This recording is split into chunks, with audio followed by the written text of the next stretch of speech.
If you have any big decisions to make, you should not act on it until you have sat with it in meditation on your period, because you're going to get intuitive wisdom that comes through as Incubate. you are the incubator. Yes. So the portal between the worlds is open and you're shedding anything that doesn't serve you. Hi, and welcome to Don't Drink to Feed podcast. This podcast is all about you and all the courageous, driven women like you. We are here to inspire, to empower, to share, and to embrace one another. We will be talking with women from different backgrounds and careers about love, family, friendship, their wins and falls, and what it took for them to live the life they love. I am your host, Claudia Noriega-Bernstein, and I am so happy you're here today. Hi, everyone. Today we have Alyx Coble-Frakes.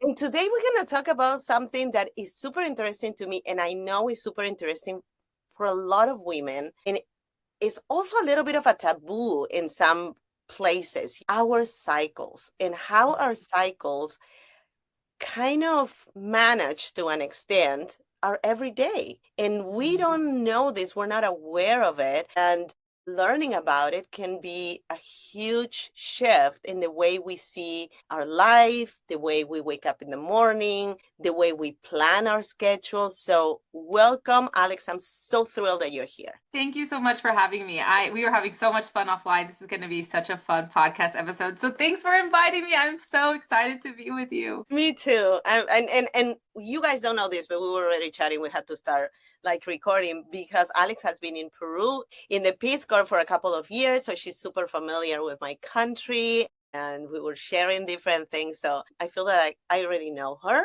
So, so I'm excited about you guys getting to know her and getting all the juicy stuff that she has to share. So before we even start, you were a passionate social entrepreneur, and then you realized that your health started to get affected and you started to get curious about what was happening in your body, correct? Yeah.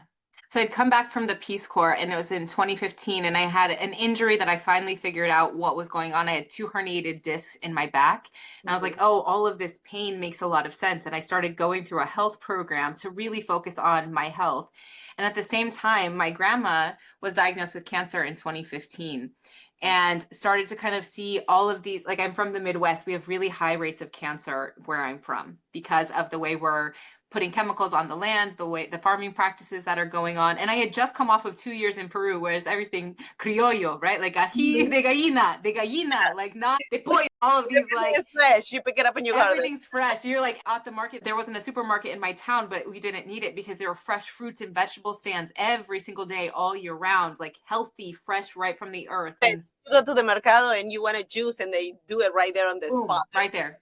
Just the pure ingredients, the pure food, and kind of living like out of alignment with my own health and my grandma getting sick, and just took me through this journey that I really wanted to feel like getting well and feeling well. So I finally started a health coaching company in 2018. And when I started that company, I was tracking my sales and I found out that I had higher sales during the ovulation phase of my menstrual cycle. And I was like, what is happening? What's going on here? My business should be fertile too. Business is fertile, right? Yes. And there was a study of exotic dancers and they split them into women on birth control and women not on birth control. And the women who were not on birth control all made more money in tips during ovulation, up to 30% more than any other time on their cycle. In Vegas so well. Yes, literally. Everyone in Vegas, go listen. And then, so it started, all of the things started to make sense. I learned about cycle syncing, changing how we eat and exercise, and like kind of understanding this whole system was built around men's bodies, and men's bodies aren't bad or wrong. We are just not little men. Our bodies are very different than men. Women are 4 different people throughout the month. We say that kind of like as a joke. You're like, oh, yeah, what's wrong with you? Are you PMSing today? I'm like, I am PMSing today, but there's nothing wrong with me. I'm just a different person in this phase of the cycle. So when I started putting all these pieces together, I kind of fell down a rabbit hole. I wanted to help women plan with their cycle instead of feeling like their cycle was kind of ruining their lives, because I was on birth control for over 10 years and I didn't want to keep putting that into my body. I didn't want to keep having the fake hormones, and I'm already living in a place with a high risk of all of these different cancers. I wanted to feel connected to my body again. Some inspiration coming back from Peru, where people are living really close to the land. People are understanding the seasons. Because when we live out of alignment, when women keep living as if they are small men, we see their health on the decline all around the planet. women are getting the life kind of sucked out of us because we're not honoring the way that we were designed. And so as our mission has continued, we've built more products. We're going to build other products, but truly with an eye towards cyclical wellness as something that every woman on the planet deserves. Every woman deserves to know how their body works because it makes our lives easier. But you saying something that totally makes sense. I remember interviewing somebody, probably was last year, and she was talking about how nature is teaching us how to live. We have the same seasons like nature, but we have it in a month. Nature has it in a year, but we have it in a month. And we don't pay attention to that. So what we do, because this is how we're wired, at least the majority of us, is we push through. We got to get it done. And men don't have any cycle. So men can have this like I told my husband, and this is kind of like a joke between him and I said, if you would live in Peru, you will be kidnapped because you do the same thing every single day. And that's the first thing that these people look for, patterns. So you go at the same yoga studio, you eat the same things, you go to bed at the same time. It's like, I can't do that. Number one, because I'm not wired that way. But number two, because my body doesn't allow me to do every single day the same thing. And unless you stop, pause, and really get curious about your health, you don't realize that. What I think is that women, because of the cultural messages we've inherited, women just think that they're doing something wrong. I remember when I started my company, before I was really tracking, I was like making lots of sales. And then the next week I was crying and no one would ever hire me and no one would ever want me to be their coach again. And I was like, looking back, I'm like, babe, you just made 3 sales last week of like one-on-one high ticket clients, but it doesn't matter because the way your brain changes can make you feel all of these things. And when women aren't taught to work with it, we constantly feel like we're bad, wrong, stupid, broken, inefficient. I hear women say that all the time. I'm just not consistent like my husband is. And I'm like, babe, you are consistent, but your consistency looks different in each of the 4 phases. So when you don't know that, women think it's a problem with themselves rather than understanding they're just not working with their natural biology. So what are the 4 phases? Yes, I love this. And I love that you talked about the seasons because that's one of my favorite ways to talk about this too. I first heard it from the Red School in the UK, but our 4 phases are like this. Menstrual, so the first day of your bleed, the first day you need a period product. This is our inner winter time. So this is when you want warm, comforting foods. Actually, a lot of indigenous cultures from around the world talk about this as the time in a woman's life where she is the temple, because we have a high amount of intuition. So there's actually this podcast I heard, she goes by Loose Warrior, and she says to bleed on it. So if you have any big decisions to make, you should not act on it until you have sat with it in meditation on your period, because you're going to get intuitive wisdom that comes through as you are the incubator. Yes. So the portal between the worlds is open and you're shedding anything that doesn't serve you. So this is like our inner winter hibernation time. So this is when we tell people to start to plan the month ahead because we're steady and quiet and more even keeled. So this is a good time to think about your next month with your family and put things on the calendar. Like, let's do that. Let's not do that. This is a good time for this. That's not a good time for that. And kind of lay out your next month. The follicular phase is our inner springtime. So this is the busy bee energy. Estrogen's on the rise, follicle stimulating hormone. So this is like, get after it. Go take the plan you just made on your period and go do those things in the follicular phase. So go to networking, meet new people, launch a product, be on an awesome podcast, whatever the case may be. Then the ovulation phase is our inner summertime. It's hot. It's potent. Your libido through the roof. If you're in a good partnership, you're going to be having you have a lot of desire for that kind of connection during that time. Multiple orgasms. Yes, lots of orgasms. Everything changes during this time of the month. And we just say in our house, like, let the phase be the phase, instead of feeling like, I'm like, yes, I'm going to clear my schedule. We will be having lots of sex during the ovulation phase because it's just going to be way more fun and it's going to be way more connective during that time. Right. And it's short, right? It's a short season. And then the luteal phase is our inner autumn time. So this is the great time for analyzing, organizing, really getting clear on what's working and what's not working. And so I call it my CEO energy. I had some tough conversations today that I've been avoiding because I'm in the luteal phase. I'm like, listen, bud, we can't keep doing it like this. So I just had the direct conversations that I need to have. And then the last 4 days, your body knows you're not pregnant. And so we tend to be pretty sensitive during that time. So you may have more tears or more of kind of like that sensitive intuition. But when you understand it, you can take it all seriously without taking it personally. So there's nothing wrong with you. You're not broken. It's just the phase that you're in. Yeah. So that is like the good breakdown of what to kind of focus on when you're thinking about those 4 phases. And I think realizing the power that we have in our cycle is the key, because now you know you can really plan. And we're going to talk about your planners and your journals in a little bit, but I want to talk right next to this cycle that is for everybody that is not perimenopausal or menopausal. Perfect, right? You understand that this is what you got to do. You go get Alyx's journal, you keep track, and everything is cool. But then that cycle stop. And I'm 58, so I've been there actually twice, because when I was 24, they made me have a menopause because I couldn't have kids. So for 1 year, I didn't have my period. And because they wanted to kind of reboot my body, then I would get pregnant. And so I had a menopause twice, which is not ideal. I kind of knew how it was, but I think the second time was longer. But there's a lot of people that don't understand the difference between the perimenopause and the menopause. So can you tell me when the perimenopause starts? Yes. So the words that they use for this is all pretty confusing. So menarche is the onset of your first period. So when you get your first period, it's like, hello, you are in menarche. I don't know why they call it that, but that's the word for it.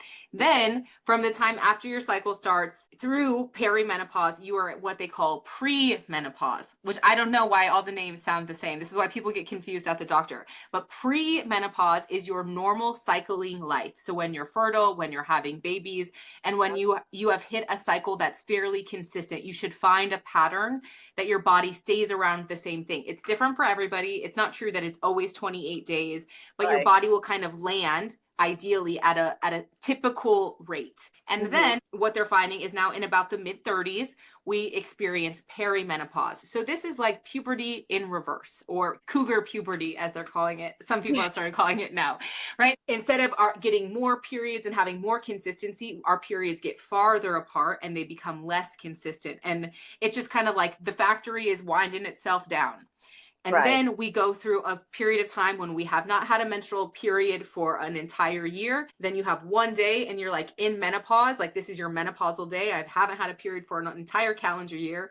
And now tomorrow I wake up and I am postmenopausal. And so those are kind of the chunks that we go through. And a lot of the folks that follow along with what we've got going on, we still have them tracking with the phases of the moon. So once you're in menopause, you become a moon goddess. And so really having these, it comes from a lot of indigenous cultures. And the belief was that before there was non-natural light, all women were in sync with the moon. The moon is a very feminine energy. It is the only other thing that has 28 days, just like us, right? The phases of the moon, with the new moon to the full moon, very much like our period to ovulation. So we start to show women how they can work with the phases of the moon, even when their cycle is done, so that they can still tap into that feminine flow, energy, and fluctuation. And so that's a practice that a lot of our folks have loved over the years, is like having something physical to anchor them into that energy. Because as long as you still have your ovaries, women's health, I'm not there yet. You'll tell me if this resonates with you, but they can still feel fluctuations. They're just not as intense, maybe as highs and lows. Yes. And that's what I was asking you, because, okay, when you have your period, then I'm ovulating, I'm not ovulating, whatever. But when you don't, I think it's great what you just said about the moon, because you can now have that calendar and recognize those periods of time, not only your period when you would have your period, but those periods of time according to the moon. So, okay, this is my time to incubate. This is my time to create projects. This is my time to do my videos, because my energy, everything in me is attracting everything that is available for me.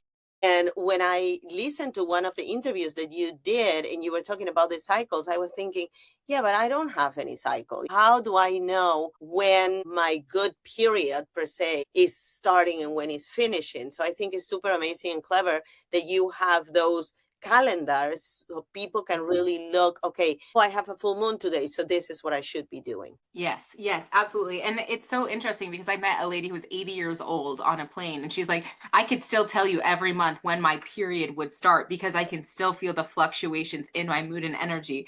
And that was like this, I was like, I haven't ever read about that in the scientific literature. And now the more I talk to older, like women who are in menopause, they're Right. like, yeah, no, I still recognize those fluctuations. It's just harder to keep track of because I'm not bleeding anymore. And Right. so I'm just like, when we had already incorporated the moon cycle stuff, but I'm like, this is such a key, I think, for older women to really stay into that feminine flow, because we're all tired of this narrative that we, after menopause, like we're like dried out and we're not hot anymore. Men get to stay hot forever. And it's time for like, we're like, look at Claudia, you guys can see her, like she's still like a woman who is hot in menopause, right? It's just like, why do we have this narrative that women don't get to be hot anymore and we don't get to be in our feminine flow? And so I think this is a great reclamation process for people to actually like, hey, how can I stay tuned in to this Right. thing that's existing inside of me already? And so yeah, I hope I'll send you some some moon goddess I information, would love Claudia, that. after the podcast. Yeah. Thank you. You're 100% right.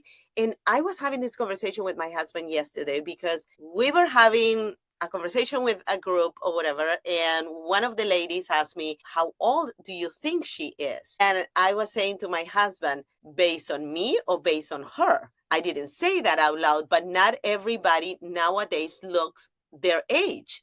I am very blessed that I have good genes. But if I remember when I was 10 years old, 12 years old, and somebody would say, this is a 60-year-old woman, I would imagine my grandma. And I don't feel like my grandma. And I'm going to be 59 in a month and a half. So it's also how the world has changed the way we see older woman or younger woman. It's very hard because you can one size doesn't fit all. Everybody has their own cycle per se, more intense or less intense cycle. One of the things I wanted to ask you was about cortisol. I wasn't very familiar with dopamine and cortisol and all that stuff 10 years ago. Now I read more about it. I know how it affects my body. I know that I need to go outside and take a walk if I want to lift my dopamine. But a lot of people are not familiar with that. So can you please explain how the cortisol impact women? Yes, the cortisol is such a huge driver, and it's really impacted a lot by like estrogen and progesterone. They all interact with each other. So what happens as we start to go into perimenopause, women see an impact first and foremost on their progesterone levels. So because the progesterone levels are deeply impacted by cortisol, the more stressed out we get, the more our progesterone drops. And that is one of the big factors that can make our period come early or come late. Because when we are too stressed out, then it drops our body's ability to hold on to that progesterone connection that's would be required to have a successful pregnancy. So when we're looking at, I think these things are all super interconnected in the modern world. And I have an hypothesis that a long time ago, lots of women looked like you at the same age. And because we are not doing a good job to take care of ourselves in the modern world, women are really getting the life force drained out of them so early because they've been combative to their natural cycles. They have been against their natural physiology and against their hormones. And so they're finding they're getting kind of tapped out by the time they're hitting midlife. So this connection with cortisol in the modern world, we're doing too much. We're running around like chickens with our heads cut off. We're pushing through the pain. We're ignoring our bodies. And this is having drastic consequences in our marriages, in the workplace, in our relationships with our children. And so truly it's about calming down the nervous system and starting to work with that, our cyclical nature. We really see that can reduce the cortisol levels, which then will support your body's healthy natural production of progesterone and estrogen. It's just not supposed to be this way. We're living completely out of alignment with the way that our bodies are supposed to be moving. And when we keep treating ourselves like we're little robots or little men, we're seeing that culminate in the health crisis that we're witnessing across the globe, but particularly in North America. We're seeing women here having worse perimenopause than in a lot of other places because we're not drinking the right things. We're not eating the vitamins and minerals. We're not getting outside. We're stuck behind a computer screen. And all of those things are raising our cortisol levels and are destroying our endocrine system day by day by day as we continue to not live in sync with our natural programming. 100%. And I also think that we accept the conditioning from past generations. So we assume this is what we're supposed to do. This is what I should do. I have a program called Unbecoming, the art of unbecoming, and I teach women to unbecome what the world told them what they should be. And a lot of them don't realize that they didn't even question their behavior. They just assume my mother did it, my grandmother did it, I'm supposed to do it too. So I want to invite everybody to really pause and think about, is this what you really want to be doing? Do you feel good? Do you feel aligned with your body? Maybe there is something that you need to change. And this is your calling call, your reminder, your aha moment to get curious about your body, everything that you're doing, because aging is going to happen. But I also noticed that a lot of women like the shortcut. Yeah, of course I want to look younger. I want to look healthy too. And a lot of time we just go to the knife or the Botox or whatever, and we don't realize that there is so much that we could do in our body to help aging. Absolutely. There is so much that we can do. And it's about this reclaiming, it's about this cultural narrative, because this, like, it's been very systemic and very subconscious for people, but folks didn't want, women used to pass this knowledge on to each other. There was this big case in the United States, I think in the 1900s, where there was a concerted effort from the American Institution of Gynecology, which was almost all men at that time, that had formed, and they got real pissed off because a bunch of midwives were going around and helping women give their babies naturally and helping them in this like generational to generational way of women passing wisdom on to each other. And they got very threatened because people didn't want to go to the gynecologist, because they're like, no, I'm good, I got my midwife over here. So they had they lobbied the government to make midwifery illegal in the United States, and it was successful. And so then we see, like, there's this, like, all this competition and this stuff about older women versus younger women, just like what you were talking about earlier. And this has kept us apart from each other and made it hard to pass on the wisdom that women do know for each other. I think that's really why women go through menopause, is because there was a time when we're supposed to stop having babies so we could put all of our energy into passing our wisdom to the next generation, so they didn't have to work so hard, right? Like, I'm missing the grandma culture. I'm missing the wisdom women that's the tribe. And I see that in South America. I see that in my country. It's like, I adore my aunts. They're all my mother's age, but that's my little tribe. Like, if I need anything, I go to Peru. I can't wait all to the go aunties with them. My aunts, mi tias. I have a problem or whatever, and then let's say I don't want to talk to my mom, I'm going to call one of my aunts, and they all going to be part of the tribe. They're all going to be aligned. They all want me to be happy. They all want me to be healthy. They all are cheering for me. There is no the jealousy or the envy or the pushing or the whatever. It's my tribe. And that was one of the things that also was a culture shock for me when I came to this country, not only because I didn't have family here. And by the way, I had my 3 kids with midwives. Then I didn't want to have any epidural, so I had them natural. But Sophia, my youngest one, they rushed me to the hospital because she had the cord around her neck. So they had to put me on an epidural. In the event, they had to open me. But my first 2 were natural, and I started to have my contraction, everything. My idea was to have her natural as well. But it's so crazy because I didn't have that tribe here, and I didn't have all my aunts to go and ask, or my cousins to come. And like, you see pictures of myself when I got married, everybody was my family. That's your tribe. That's how we should be. And maybe because the world direction that is going, we are learning that we don't need that tribe, but we do. And I'm an advocate for that. And that's why I do a podcast for women, and I only interview women. And I get guys that want to be in this podcast, and I tell them, no, sorry, I don't have guys, because I want to create that tribe. I want to create a space where women can look for answers or feel identified with somebody else that is going through something similar, and feel that they're not going through that by themselves, that there's other women that either has gone through that or are going through that. And there's also experts like you that can come and give their 2 cents and their expertise and help them. I think that's what is missing right now in the world, that sense of community. I have in my podcast a phrase that I always say at the end: we can only fly if we embrace each other. And I truly believe that. And I think that's, sometimes as women, we're afraid of that sisterhood. We don't understand how powerful that is. So I really love what you're doing. I think it's so necessary. There's 2 things I want to talk to you about: your journal and agendas. I want you to explain it, and I'm going to have it in the description of the show. So if people are interested, they can go and look at it. And then I want to talk to you about your book, the menstruation, I think you call it. So we can talk about that in a little bit, but talk to me about the journals and the agenda. Yeah, so this is like an update to our original product, but I was actually in a meditation. So I had been seeing my data and I was making more money. And then the book Big Magic by Elizabeth Gilbert, she talks about ideas are floating around looking for human collaborators.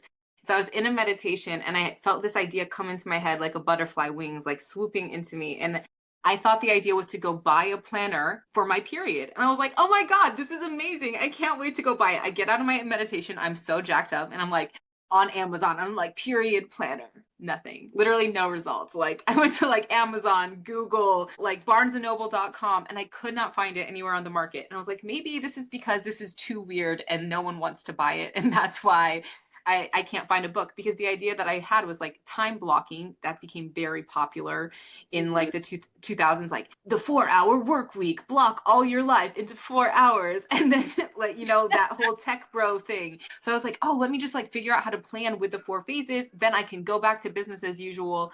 And when I couldn't find it on the market, I said, well, maybe I'm supposed to make it. So in 2019, I put out a little thing on my Facebook page, like looking for women to join a beta test, and 100 women in business signed up within a week to come figure out how to plan their business with their period. And I was like, oh crap, maybe we're onto something. Maybe this isn't as weird of an idea as I thought. So we did a 3-month beta test. We did a crowdfunding campaign. And we just have been really methodical about getting the input from various women, because I have such a clear understanding from my international development work that my lived experience is a very small lived experience compared to all the women on the planet. So whenever we're building something, we want as many different voices represented as possible. Right, the data, right. We want it represented, yeah. And so we took all of that and eventually made an app. But really the idea, so the planner is more the adult or teen version. And then we've got a really beautiful journal that we relaunched when we launched that. And that's a great one for preteens. It's like an energy graph that they can start to fill out that day to kind of connect their mood, connect the dots where they're maybe in that transitional time where their cycle hasn't started yet, but you're starting to see the early signs of the period coming on. So the idea is that if we could arm all women and girls with this information from the very beginning, I know we could change the world, because gender inequality is a $3 trillion problem on the planet, and it is all underpinning the menstrual cycle. And having the time to live in rural Peru, seeing women who couldn't afford products, they would buy 1 pad at a time because they couldn't get the access, how that kept women out of school all around the world, how it keeps, like the more I found out about this problem, I'm like, this is what I want to throw my entire life at, because something as simple as a menstrual cycle is keeping women from their full human participation on the planet. And that is not okay with me. Like, it shouldn't be like that. What is this woman going through right now? That's why I wrote Menstruation, because I got tired of talking to venture capitalists. I tried so hard to raise money for this company.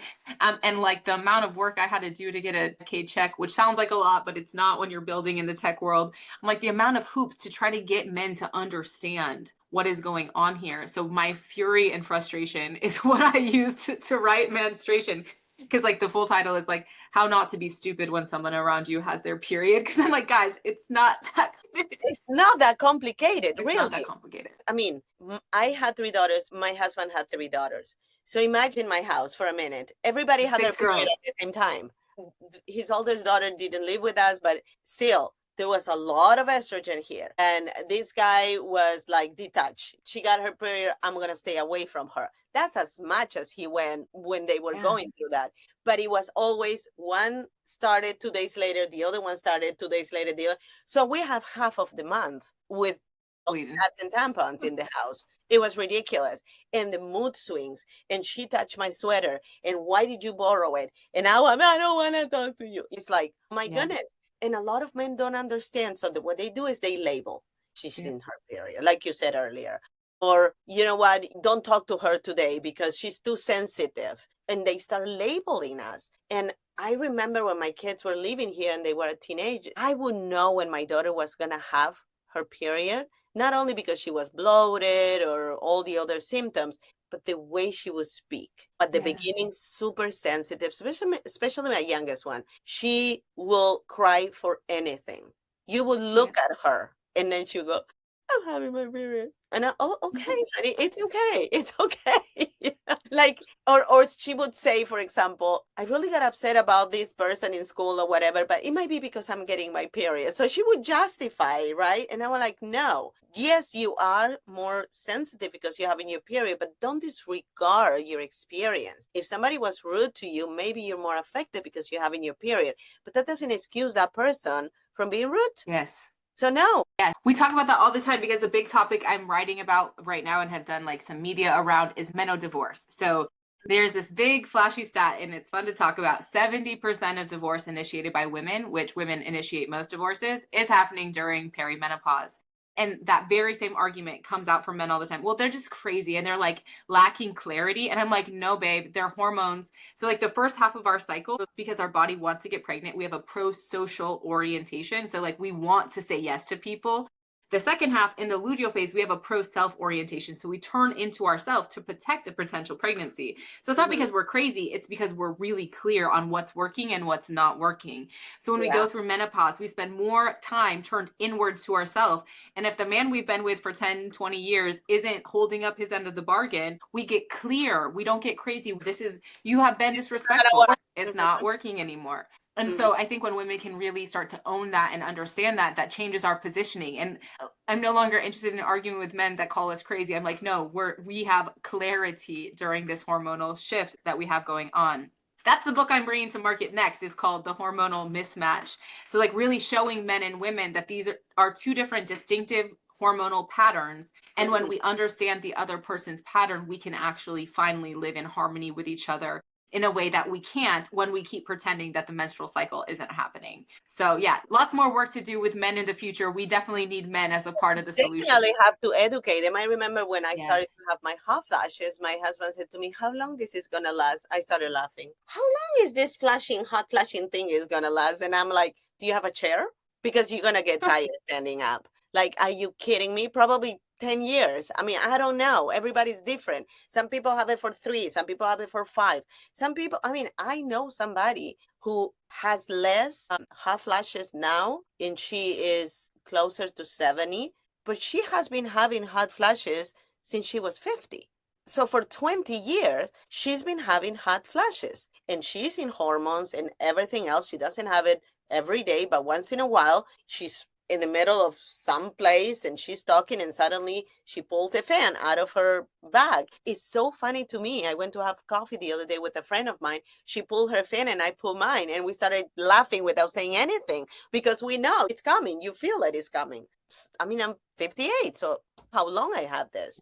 And I have just started going through, I've entered perimenopause. I turned 34 this summer. And I think it's because like the changes I'm experiencing now are really subtle. So I think a lot of women are starting in their mid 30s. They just don't know because they haven't been like obsessively building a company about it. So I bet a lot of people are kind of starting, but I keep getting the fun hot flashes that wake me up. Like my body is engulfed in flames at 5:30, and then I have to pee, and then like good luck getting back to sleep. And I'm just like, cool, I guess this is my life now. So I try to go to bed as early as possible so that when 5:30 rolls around, I'm just like, all right, we're up for the day now. I haven't seen any research on this, but I think it's because I was on birth control for over 10 years. We aren't supposed to be on these things for that long.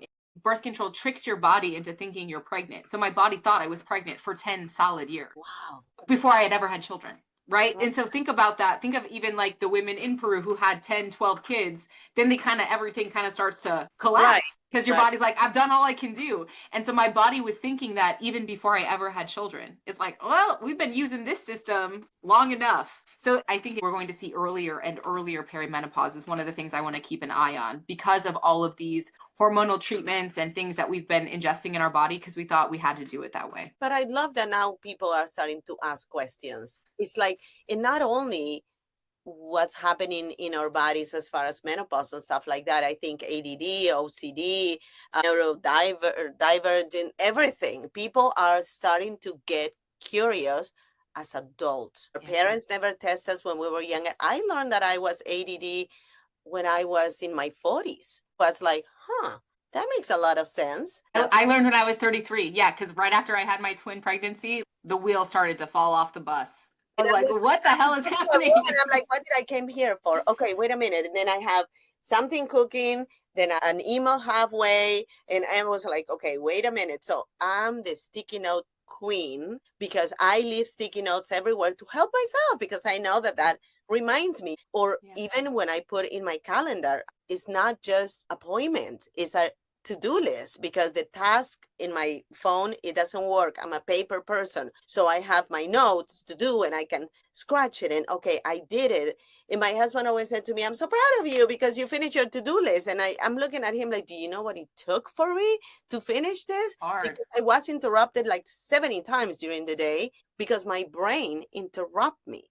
And my brain cannot keep the focus on one thing. And then a thought comes and I go, oh, yeah, that's right. I want to have a salad now. And then I'm like, oh, what was I doing before? Oh, yeah, that's right. And I see in my tabs that I have an email halfway and then I was editing something. It's crazy. But if you don't know the problem, then you cannot fix the problem. So I love it that the world together is getting more curious about these things. Well, it's well time for an upgrade. We have the technology where human life should be getting easier, not harder. And so that's the world I hope that we can call in together over the next few decades. It's like, let's slow down. Let's use some of this technology to our advantage so we can center whole human health in a way that we're not seeing currently on the planet. So I'm right here with you. Like, let's do all of the things because humans deserve to like take it a little bit more slow. Relax a little bit, enjoy each other's company, make art, write beautiful poems. Like it doesn't have to be so chaotic and busy all the time.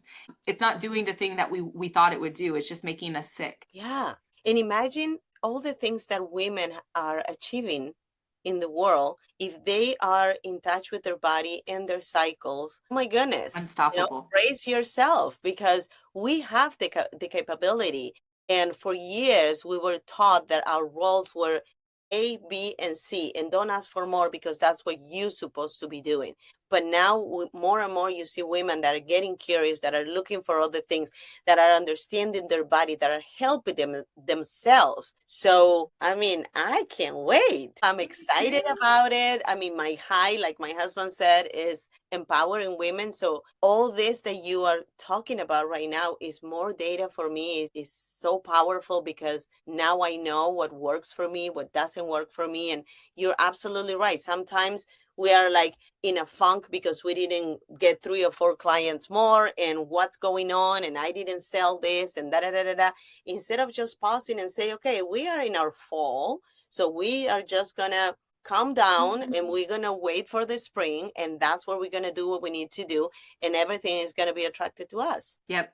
When we start to flip it and put it on its head like that, when we start to see that every phase has a gift, then we don't have to feel like we're in a tug of war with ourselves because we just do the thing that feels easier. It's like my number one tool from business school, work smarter, not harder. And for women, the answer to that is working with your biology. It is the way to have better health for all of us. I love that. So tell me, you have a program and so people can just go to your website, download your app so they can keep track.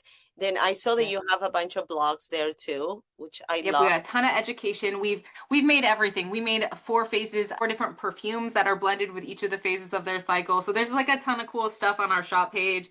We're working on some really interesting supplements right now. We will not stop creating things until every woman on the planet has a way to track their cycle in a way that makes sense to them. So we're going to keep slicing and dicing the content until everyone can understand it and it feels super accessible. Yeah, our website is a great kind of clearinghouse. We've got a newsletter that we send out great value every single week. So check out theagendaperiod.com. The app is free to use. Check us out on TikTok, Instagram. We're just here talking all of the cyclical things. So come hang out with us, put on your tinfoil hat, and you can see how everything in your life is connected right to your menstrual cycle. So thank you so much for having me today. This has been a delightful conversation. And I will have everything in the description of the show. And also the link for that book that you mentioned. I want to have it. I do a newsletter every week. So if you guys that are listening to me right now want to have that newsletter, you can subscribe every week. When I post an episode, I have all the information as well there. So thank you so much, Alyx. I enjoy so much with you. Thank you all for listening to the Don't Shrink to Fit podcast. If you like this episode, please write a juicy comment below and subscribe to my podcast. Remember, we can only fly if we embrace each other. Until next week, be happy, be safe, and be kind to yourself.